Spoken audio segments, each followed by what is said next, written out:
Subscribe کیجئے اس channel کو and press کیجئے اس بیل آئیکن کو تاکہ کوئی بھی ویڈیو آپ مس نہ کر پائیں۔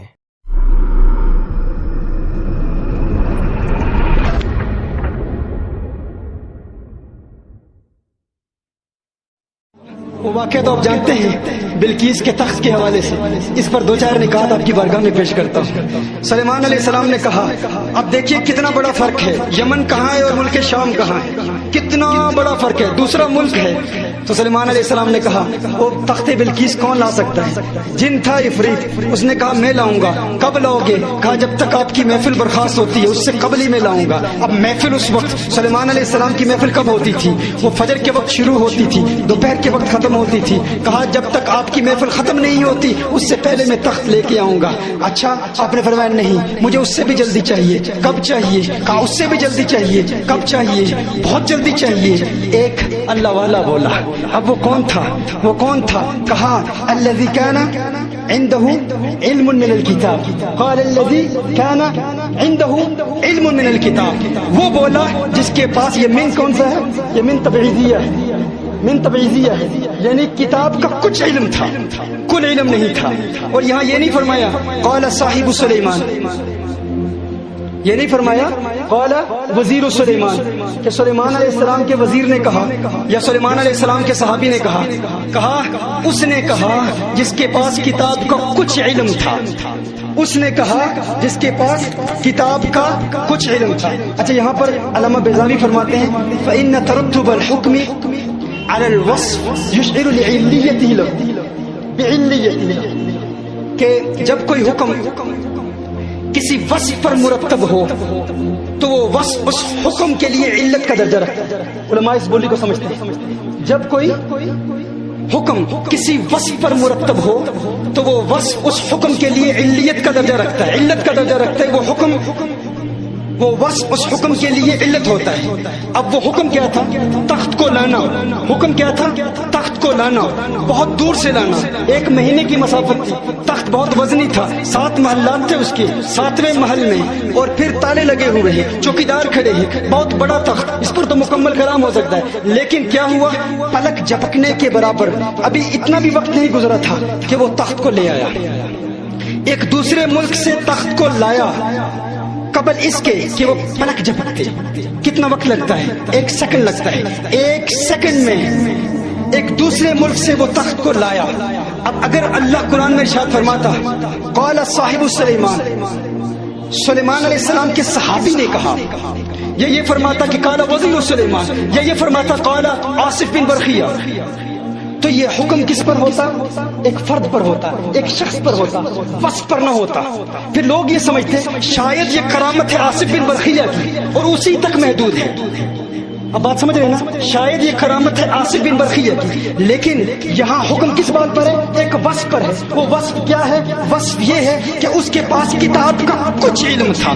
پتا چلا یہ وصف اس حکم کے لیے علت کا درجہ رکھتا ہے، یعنی جس میں یہ وصف پایا جاتا ہوگا، جب تک قیامت تک جس میں یہ وصف پایا جائے گا وہ یہ کرامت دکھا سکے گا، جس میں یہ وصف ہوگا اور وہ یہ کرامت دکھا سکے گا۔ اب جب ہم یہ پیش کرتے ہیں تو کہتے ہیں یہ سلیمان علیہ السلام کے دور کا واقعہ ہے، تم کیسے کہتے ہو کہ شاہ جیلاں، شاہ بغداد شریف سے کشمیر آ سکتے ہیں؟ یا ہمارے برطانیہ میں کچھ نوجوان ہیں جب اوراد فتحیہ شریف کا ذکر کرتے ہیں تو کبھی کبھی کہتے ہیں کوئی کشمیر سے بزرگ آیا تھا، کوئی شاہ ہمدان آئے تھے، کبھی اولیاء اللہ کا ذکر کیا جاتا ہے۔ تو برطانیہ میں بھی کچھ نوجوان متنفر ہو کر بڑی رعونت، بڑے تکبر سے کہتے ہیں ارے کشمیر میں رہ کر کوئی ولی انگلینڈ کیسے آ سکتا ہے، وہاں کیسے آ سکتا ہے؟ تو ان کے لیے جواب ہے کہ آصف بن برخیہ ایک تخت اڑا کے لائے تھے کہ نہیں؟ ایک تخت کو لائے تھے کہ نہیں؟ لائے تھے۔ کہا نہیں، یہ اس دور کا واقعہ ہے، یہ قرآن کا واقعہ ہے۔ تو یاد رکھیے ماضی کے انبیاء سے سب سے زیادہ افضل نبی کون ہے؟ سب سے افضل نبی کون ہے؟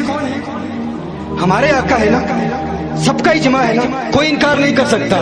اور اس بات پر بھی اجماع ہے تمام امتوں سے افضل میرے آقا کی امت ہے۔ اور ماضی کے اولیاء سے بھی افضل امت محمدیہ کے اولیاء ہیں. اس امت کے اولیاء ماضی کی تمام امتوں کے اولیاء سے افضل ہے.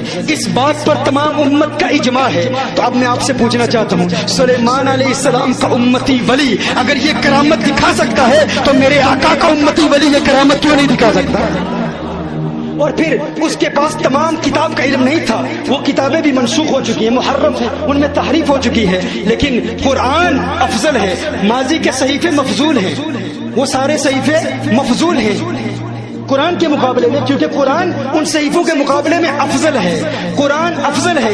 اور اس کو ماضی کے صحیفوں کا کچھ علم تھا، بعض علم تھا. کچھ لوگ تو اس بات کا انکار کرتے ہیں. ہم کہتے ہیں میرے آقا مدینہ المنورہ سے کشمیر آ سکتے ہیں، ہندوستان آ سکتے ہیں، پاکستان آ سکتے ہیں، برطانیہ آ سکتے ہیں. کہاں کیسے آ سکتے ہیں؟ یہ ممکن نہیں ہے.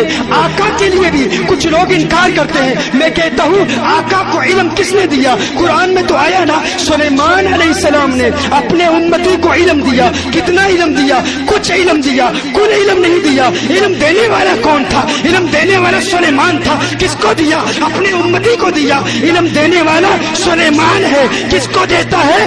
اپنے امتی کو. وہاں سلیمان علم دے رہا ہے، یہاں رحمان علم دے رہا ہے. الرحمن علم القرآن. اور سلیمان نے کیا کل علم دیا؟ کہا نہیں، بعض علم دیا، کچھ علم دیا. اور اتنی قوت پرواز، اتنی طاقت، اتنے تصرفات، اتنے اختیارات کہ ایک دوسرے شہر سے، ایک دوسرے ملک سے تخت اڑا کے لا سکتے ہیں. یا اڑا کے لایا یا زمین کے نیچے سے لایا، اس پر فقہا کے اور مفسرین کے اختلافات ہیں. لیکن دوسرے ملک سے تخت لانے والا کون ہے؟ سلیمان کا امتی ہے. پڑھانے والا کون ہے؟ سلیمان ہے. اور تم انکار کرتے ہو میرے آقا کے تصرفات کا. وہاں پڑھانے والا سلیمان ہے، یہاں پڑھانے والا خود رحمان ہے. وہاں پڑھایا کتنا؟ کچھ علم دیا. اور یہاں پڑھایا کتنا؟ کل علم دے دیا، کل علم دے دیا. امامت کل، سیادت کل، امارت کل، حکومت کل، ولایت کل. خدا کے یہاں تم